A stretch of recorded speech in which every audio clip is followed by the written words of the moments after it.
We in California think we know something about earthquakes, but did you know that the largest earthquake in this country took place not here in California, but over in my neck of the woods in the Mississippi Valley?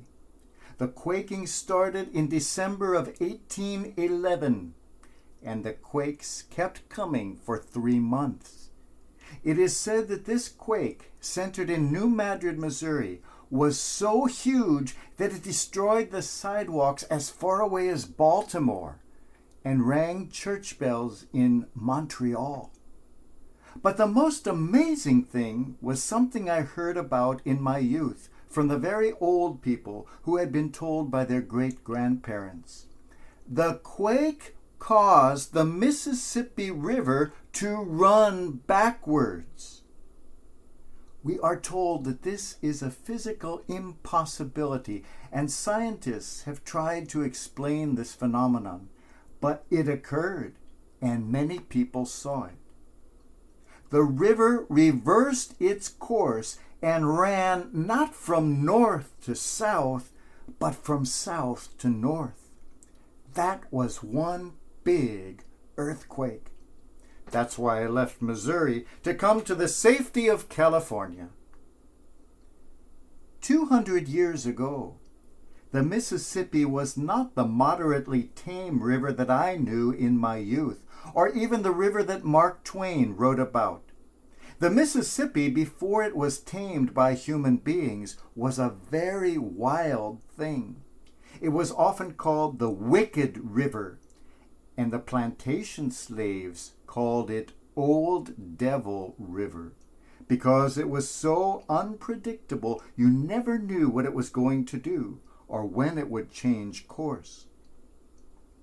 Overnight, the course of the river might be moved a few feet or a few miles, so unpredictable was it.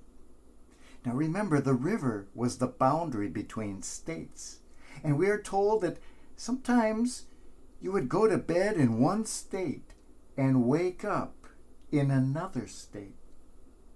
Sometimes the landowner would go to bed in a slave state and wake up in a free state, finding that overnight all of his slaves had been automatically freed just from the change in the course of the river.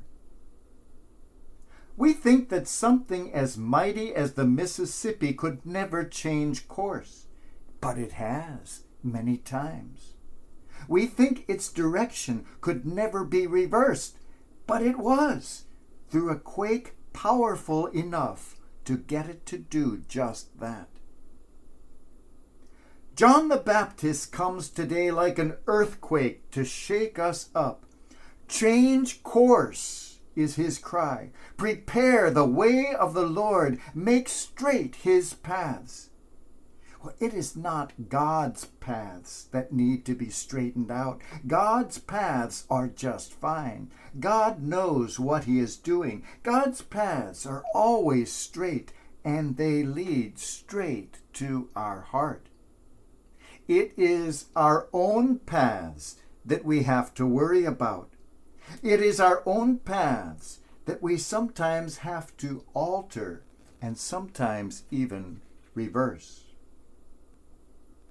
Perhaps we are not following the path that leads to God.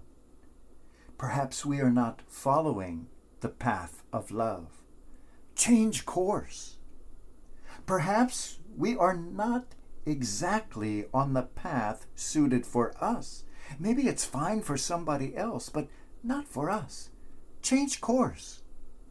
Sometimes we find ourselves in a rut, going down the same path all the time, that path that society has kept us on for so many generations, and we don't quite know why. Well, just perhaps this is not the path we need to be on. Change course. A 19th century American poet by the name of Sam Walter Fossey wrote a marvelous poem called The Calf Path. One day through the primeval wood, A calf walked home as good calves should, but made a trail all bent askew, a crooked trail as all calves do. Since then 300 years have fled, and I infer the calf is dead. But still he left behind his trail, and thereby hangs my moral tale. The trail was taken up next day by a lone dog that passed that way, and then a wise bellwether sheep pursued the trail o'er vale and steep, and drew the flock behind him too, as good bellwethers always do. And from that day, o'er hill and glade, through those old woods, a path was made. And many men wound in and out, and dodged and turned and bent about, and uttered words of righteous wrath, because 'twas such a crooked path. But still they followed, do not laugh, the first migrations of that calf, and through this winding woodway stalked, because he wobbled when he walked. This forest path became a lane that bent and turned again. This crooked lane became a road, where many a poor horse with his load toiled on beneath the burning sun, and traveled some 3 miles in one. And thus a century and a half they trod the footsteps of that calf. The years passed on in swiftness fleet. The road became a village street, and this before men were aware, a city's crowded thoroughfare. And soon the central street was this, of a renowned metropolis. And men 2 centuries and a half trod in the footsteps of that calf. Each day 100,000 rout followed the zigzag calf about, and o'er his crooked journey went the traffic of a continent.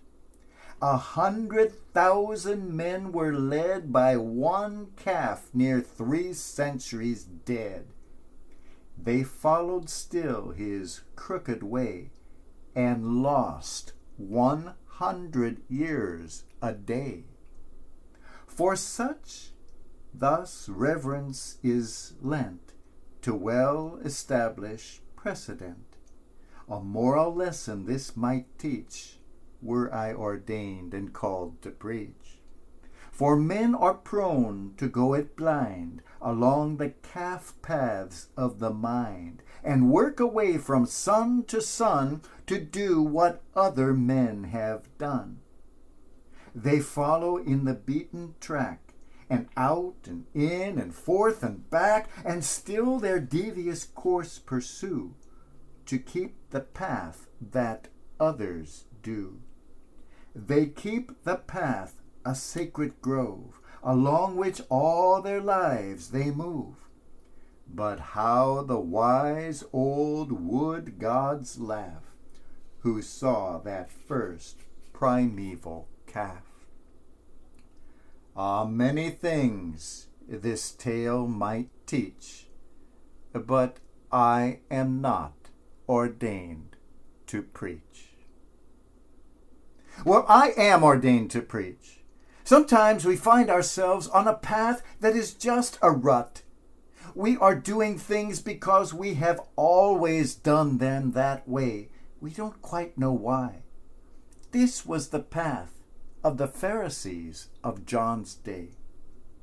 I once heard the story of a lady who, when she cooked a roast, always cut off the end of the roast before putting it into the pan. Someone asked her one day why she did that. She said, "Well, my mother always did it that way." So she asked her mother, "Why do you cut off the end of the roast?" Her mother said, "Well, I don't know. My mother always did it that way." So she asked the grandmother, who said, "My pan was too small, so I had to cut off the end of the meat to make it fit." We often do things for which the original purpose has long disappeared. We follow the crooked path of that poor calf of centuries ago, doing things we don't need to be doing, just because they have long been done that way. John comes around and says, change course. Sometimes we find ourselves walking a path that isn't necessarily the best one for us. Sometimes we find ourselves on the path of selfishness. Sometimes on the path of self-righteousness. Sometimes we find ourselves perhaps on the path of prejudice or greed or fear, maybe even on the path of hatred sometimes. These are not good paths to be on. Sometimes we need an earthquake to shake us up and reverse our course like it did to the mighty Mississippi 200 years ago. But more often than not, we don't need to reverse at all. We just need to alter the course a little bit, perhaps a few inches this way or a few miles that way, and in so doing, free ourselves and others, just like the slaves of long ago were freed by the change of course of the river.